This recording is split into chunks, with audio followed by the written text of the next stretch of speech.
SS news நேயர்களுக்கு வணக்கம். நான் வினோத் பச்சையப்பன். சமீபத்தில் நடிகர் விக்ரம் அவர்கள் கையில் ஒரு குரங்கை வச்சுக்கிட்டு சமூக வலைதளங்களில் வீடியோவை போட்டிருந்தார். இந்த வீடியோ காட்டுத்தீயாக சமூக வலைதளங்களில் பரவி இருந்தது. இந்த நிலையில் விக்ரம் கையில் இருக்கக்கூடிய குரங்கு எப்படி இந்தியாவுக்கு கொண்டு வரப்பட்டது அப்படின்ற கேள்வியை வனத்துறை அவர்கிட்ட எழுப்பியிருக்காங்க. உடனே நடிகர் விக்ரம் அவர்கள் அந்த பதிவை சமூக வலைதளங்கள்ல இருந்து நீக்கிறாரு. இந்த நிலையில் அவர் கையில் இருக்கக்கூடிய குரங்கை பற்றி எல்லார் மத்தியிலும் கேள்வி எழுந்திருந்தது. அந்த குரங்குக்கு பெயர் லார்கிபன். இந்த லார்கிபன் குரங்கு மலேசியாவில் இருக்கக்கூடிய காடுகளில் காணப்படக்கூடிய ஒரு அரிய வகை விலங்கு. ஐயூசிஎன் லிஸ்ட்டில் என்டேஞ்சர்டு ஸ்பீஷிஸ் அப்படின்னு வகைப்படுத்தப்பட்டிருக்கு. இப்படிப்பட்ட ஒரு விலங்கு தான் தற்போது இந்தியாவுக்கு கொண்டு வரப்பட்டிருக்கு. தற்போது சமூக வலைதளங்களில் இந்த மாதிரியான குரங்குகள் எப்படி இந்தியாவுக்கு கொண்டு வரப்பட்டது அப்படின்ற கேள்வி எழுந்திருக்கக்கூடிய நிலையில் இந்தியாவில் இருக்கக்கூடிய மணிப்பூர் மாநிலம் வழியாக 3 வகையான லார்கிபன் குரங்குகள் கடத்தி வரப்பட்டதாக கூறப்படுது. அப்படி கடத்தி வரப்பட்ட குரங்குகளில் ஒரு குரங்கு உயிரிழந்திருக்கு. மீதமுள்ள 2 குரங்குகள் ஈரோடில் இருக்கக்கூடிய ஒரு நபருக்கு விற்கப்பட்டிருக்கு.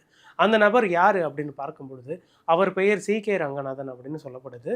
அவர் வேறு யாரும் அல்ல, விக்ரமுடைய மகளான அக்ஷிதா அவர்களுடைய மாமனார்னு சொல்லப்படுது. இந்த நிலையில் அவர்கிட்டையும் வனத்துறை தரப்பிலிருந்து விசாரணை மேற்கொள்ளப்பட்டு வருவதாக கூறப்படுது.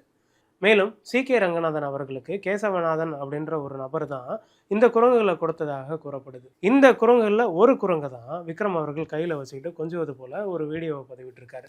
அரிய வகை விலங்குகளை கடத்தி வரக்கூடிய தொழில் தற்போது இந்தியாவில் அதிகரிச்சிருக்கிறதாகவும், அதாவது ஏன் இது அதிகரிச்சிருக்கு அப்படின்னு பார்க்கும் பொழுது இந்தியாவில் செல்லப்பிராணிகளை வளர்க்கக்கூடிய வழக்கம் தற்போது அதிகரிச்சிருக்கிறதாகவும், குறிப்பாக பறவைகள் வெளிநாடுகளில் வாழக்கூடிய ஒரு எக்ஸாட்டிக் ஸ்பீஷீஸை இந்தியாவில் கொண்டு விற்கக்கூடிய ஒரு வியாபாரமும் தற்போது விஸ்தீகரமாக செயல்பட்டு வருவதாக கூறப்படுது. அப்படி இருக்கக்கூடிய நிலையில் இந்த மாதிரியான செல்லப்பிராணிகள் என்டேஞ்சர்டு ஸ்பீஷீஸில் இருக்கா, எந்த மாதிரியான லிஸ்ட்டில் வகைப்படுத்தப்பட்டிருக்கு அப்படின்னு பார்த்து வாங்கணும் அப்படின்னு சொல்லிட்டு வனத்துறை அதிகாரிகள் தரப்பில் சொல்லப்படுது. ஸோ மக்கள் எல்லாரும் செல்லப்பிராணிகள் வளர்க்கக்கூடிய ஆசை உள்ள அனைவரும் எந்த மாதிரியான பிராணிகளை நம்ம வாங்குகிறோம், அந்த பிராணிகள் இந்தியாவை சேர்ந்ததா இல்லை வெளிநாடுகளை சேர்ந்ததா, அந்த பிராணிகளை இந்தியாவுக்கு கொண்டு வந்தால் ஏதேனும் பாதிப்பு ஏற்படுமா அப்படின்றதெல்லாம் பார்த்து தான் வாங்கணும்னு சொல்கிறாங்க.